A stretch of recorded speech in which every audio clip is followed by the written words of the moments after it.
Assalamualaikum warahmatullahi taala wabarakatuh. My name is Muhammad Asyraf bin Yusof. I am from UiTM Cawangan, Pahang, Campus Raub, Academy of Contemporary Islamic Studies.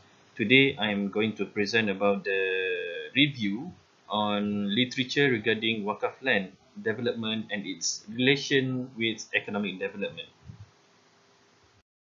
The content of this paper is introduction, issue on Waqf land in Malaysia, Waqf land and economic development, the possible solution from current literature, improve existing renting system, monetary support from the government, substitution of Waqf land, which is istibdal, and lastly the conclusion.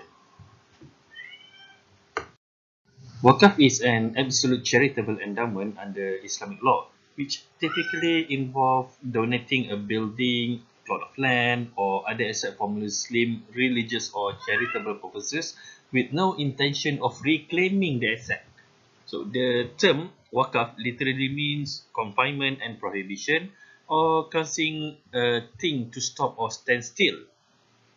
The legal meaning of Waqf, according to Imam Abu Hanifah, is the retention of a specific thing in the ownership of Waqf and the donating of its profit or products in charity of poor or other goods objective.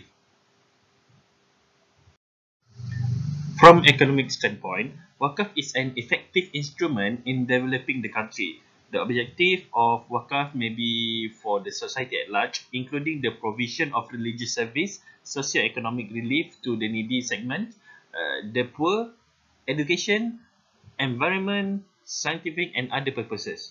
Many scholars term the ownership of Waqf asset or property as if it were owned by God or by Allah Subhanahu wa Taala. Issue on Waqf land in Malaysia. The Waqf land in Malaysia have been situated in the rural area with part of the Waqf land located in the town. However, there are some of Waqf land in which were located in strategic areas such as in town have not been developed yet. It was assumed that there might be conditions, constraint or other causes such as specific Waqf. When a specific condition has been imposed on the Waqf land, it cannot be easily developed and managed by the Mutawali.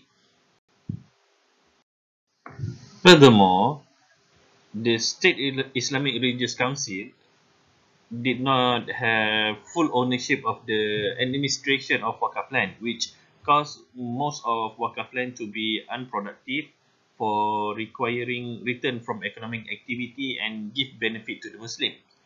A registration of legal ownership is a very important aspect that has to be emphasized.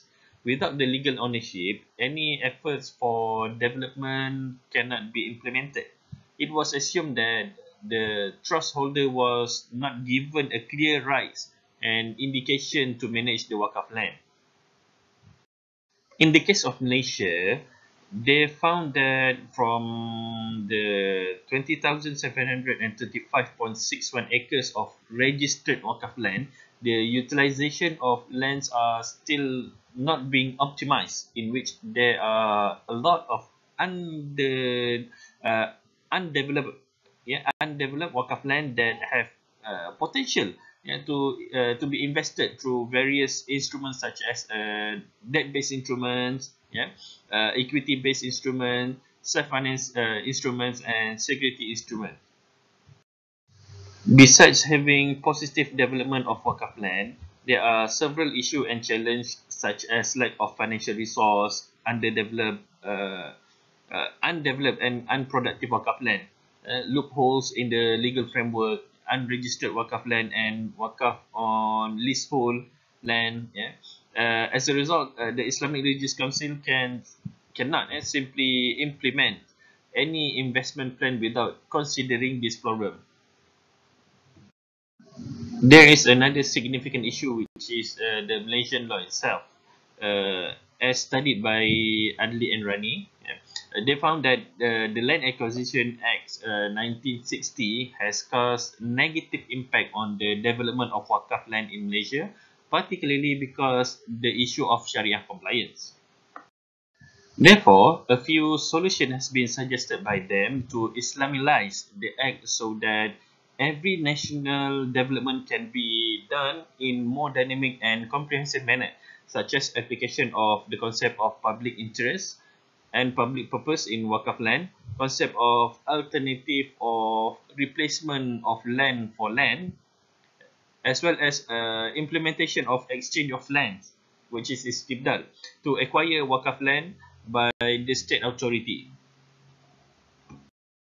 There have been several cases of Waqf land being trespassed, occupied or rented to the non-Muslim. Therefore, State Islamic Religious Council has encountered numerous problems in getting them to evacuate the Waqf land. This has turned out to be a barrier to efficacious development of Waqf land and is also in contradiction of the purpose of the endowers. Some of the occupants have also been found to engage in the activities which are prohibited in Islam. Some legal method and procedure which could result in State Islamic Religious Council to bear high legal costs have prevented the State Islamic Religious Council from taking any action through it. It is clearly stated in section 462 subsection 1 and 1 subsection A of the National Land Code 1965. Waqf land and economic development, possible solution from the current literature. With the aim of developing Waqf land through systematic approach, some important aspect of Waqf land administration must be carefully analysed and improved to broadly increase the Waqf land revenue. This section will discuss possible solution and recommendation for improving Waqf land revenue. Improving existing renting system. Waqf properties rent payment rate have to be increased so it could be in line with the present rental rate, and thus it will help to upsurge the revenue, and therefore the revenue could be channeled to the development of Muslim economy. Additional Waqf property management workforce have to be hired to safeguard the rent collected on time, and record of Waqf asset and tenant must be systematically kept and frequently updated. Monetary support from the government. The federal government, through the 90th Malaysian Plan, had allocated 250 million for reforming the Waqf system in Malaysia. This amount is actually not sufficient to develop enormous amount of Waqf land in Malaysia. As such, many state Islamic religious council have formed cooperation with private business to develop their Waqf land. From the outset, this effort can be fruitful to State Islamic Religious Council, but it is not apparently so, since the private business will acquire more benefit compared to the State Islamic Religious Council. Private business get the 70%, while State Islamic Religious Councils only get 30% share from the developed Waqf property. This can be negative to the welfare of the Ummah.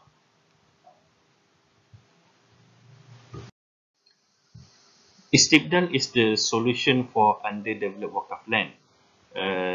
Waqf land which is underdeveloped can be sold, and the proceed of the sale of Waqf land can be used to purchase another piece of Waqf land which is more beneficial.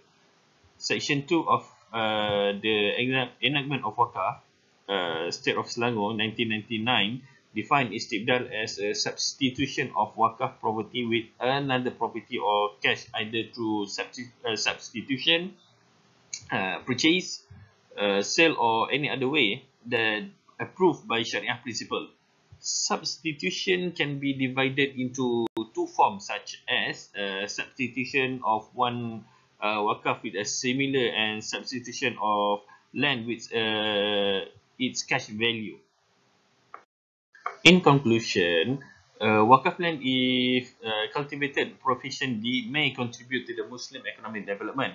On the other hand, if wakaf land is abandoned without any effort to develop, there will be no contribution to the Muslim economic development and thus be deemed stagnant without any improvement instead. Therefore, the development of Waqf land needs a further study and investigation in order to nourish the land to be more functional and subsequently yielding added value towards the plot. That's all from me. Thank you for listening. Assalamualaikum.